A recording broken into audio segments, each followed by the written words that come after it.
Hi there, welcome to My Catholic Perspective. I'm Allie Marie and this is Evelyn. Today is Wednesday. I have to record a day early because I'm going to my parents' lake house to go fishing for the weekend. And she decided to take half a nap, so she'll be reviewing 1984 with me. I was going to review Resisting a Throwaway Culture by Charles Camosy today, but there is a lot in there, and there are videos I want to watch about it. There are things I just want to learn. I want to fully understand the concept of what it means to have a consistent life ethic, and so I'll be reviewing that one next month so that I can delve a little bit deeper into that. But for today, with everything going on in the world, 1984 by George Orwell, it's a book that... now it's in focus. You know, it's one that we were supposed to read in high school. Me, myself, my grade. Oh, do you just want to be really close to the camera? And I didn't read it in high school. So if you were like me and you decided that you did not want to read it, I suggest that you do. I read it about a year ago. And it was so insightful to the direction that our world was potentially going. And now with trying to get rid of statues and eliminate so much history. Here, how about, can you just stand like this way just a little? Yeah, there you go. You can stand close. It's really starting to come more into fruition. So there are certain terms like Big Brother that come into play that are very familiar, that everyone kind of has heard. And we kind of are seeing some of that happen with facial recognition and tracking on our phones and things like that. And in 1984, there are the thought police, and anything that's written, anything that's typed is in news speak. So basically, the government, it's ultimately a government. Yeah, oh, this is so fun. The government tries to control what everybody thinks, and if you have an individual thought, you are punished. So they have like a tube that you put everything down, so everything is eliminated. There is no history. They've burned all the books. There is nothing to learn from. And the basic theological or philosophical principles that are happening in this dystopia are war is peace, ignorance is strength, and this girl is just going crazy. She's making me forget things. Ignorance is strength, war is peace, and what's the other one? Do you know? Do you know? Why can't I think of it right now? Yeah, is that funny? Yeah, you entertain them for a minute while I try to find it. The three basic theological and philosophical principles that are held in this dystopia are war is peace, ignorance is strength, and freedom is slavery. So when we look at like the Black Lives Matters movement, basically in this book, if you speak out against anything that the government deems as what should be, you are guilty of a thought crime. And so you have to be in full unity with anything that they teach or believe. Otherwise, you basically disappear. And so if somebody is not conformed to the thought process that everyone has, they disappear. And if you are, then you have to hide it, because there are like telescreens everywhere that are watching you and can understand if you, oh, you're giving the little baby a kiss? That's nice. Yeah, and so they're just watching you, they're figuring out, that's so sweet, honey. Here, can you come back here though, please? We're so close to the camera. You can't read anything that is in contradiction with Big Brother. Otherwise, they'd see it on the telescreen. They would try to, just basically conform your mind to all of it. So when Winston is the main character, he meets this guy O'Brien, and he basically, Winston writes in newspeak for the paper, and it's just not a good thing that's going on. This is a very different video than normal. She's normally sleeping when I record, but today's just not an option.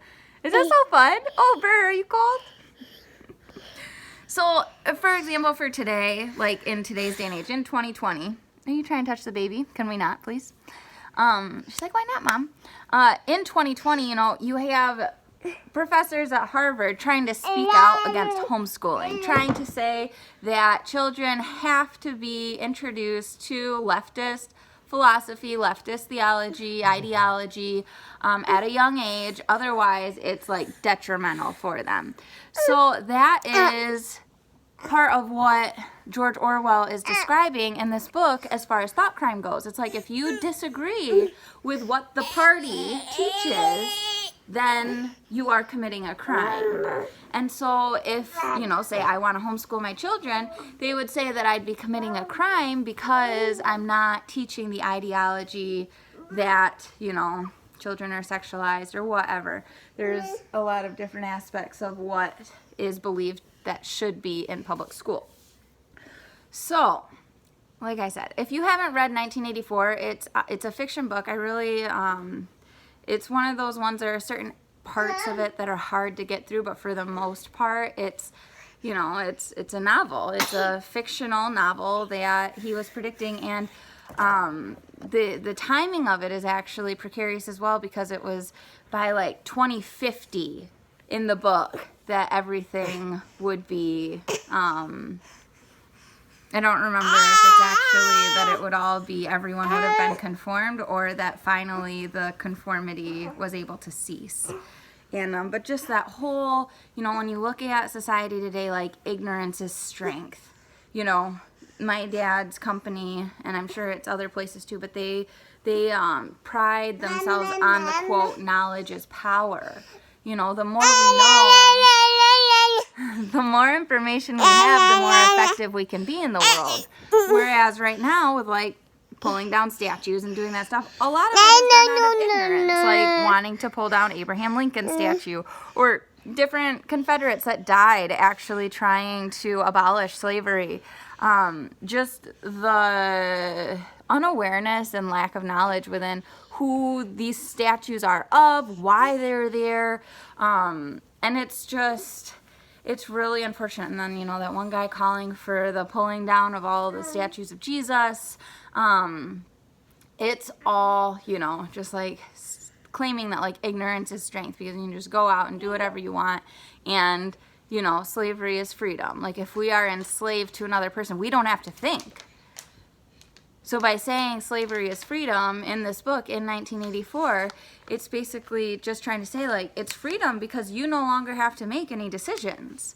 You don't have to worry about whether you're making the right or wrong choice, because we've chosen it for you, and therefore it is good. Yeah, no, it's not, is it, Evelyn?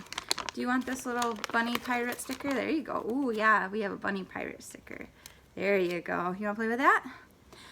And then war is peace. So right now, with the rioting, with the looting, with the burning of buildings, all of that type of stuff, war being peace is absolutely being promoted, because obviously, like, rioting is right now, for those who are rioting, the ideology behind it is that is what is going to bring about peace. That is what, you look at Chaz out in Seattle, or whatever they're calling it now, saying like, this is peace. It is peace that we are making our own section, that we are having this area where there is violence, where we're quarantining off a drug usage area, where we're, doing all these things, and this is peace. When true peace can only be known through the love of Jesus Christ, through the Holy Spirit, through, what we know to be God. And I think that just an understanding of how it all ends up playing out in 1984, what happens with Winston, and how that conformity takes place, how they get somebody to sway to their side, how that all goes about, is all laid out in the ideologies of the dystopia that is 1984. So I do strongly recommend it, especially if you skipped out on reading it and just read the Cliff Notes in high school. It's worthwhile. It's applicable to today's day and age. I know a lot of different people are talking about it, and maybe just to understand the references to a fuller degree, and to be able to dialogue about that, about why that might actually be a really bad thing, you know, because if you like skip ahead at 1984 and read the last 4 words, you know, it's like he loved Big Brother.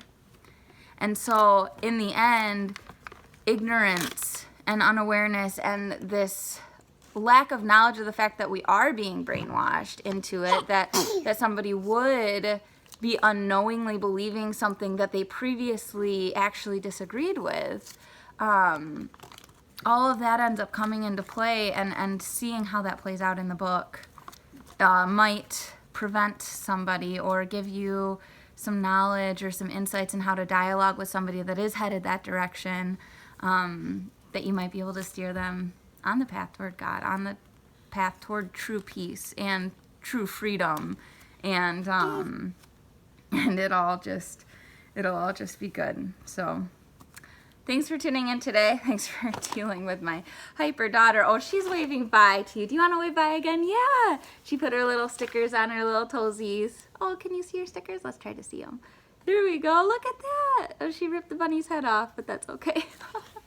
But yeah, it was good to chat with you guys today. I look forward to chatting with you in the comments, and I hope you have a very blessed weekend. Be sure to tune in on Instagram if you're curious to see any of the fish that I caught or catch this weekend, and that's over at My Catholic Perspective as well. So Evelyn, say bye-bye. Say thanks for joining. May God grant you the resources you need to draw closer to Him and to those around you. Mwah! Yeah. We'll see you next Thursday.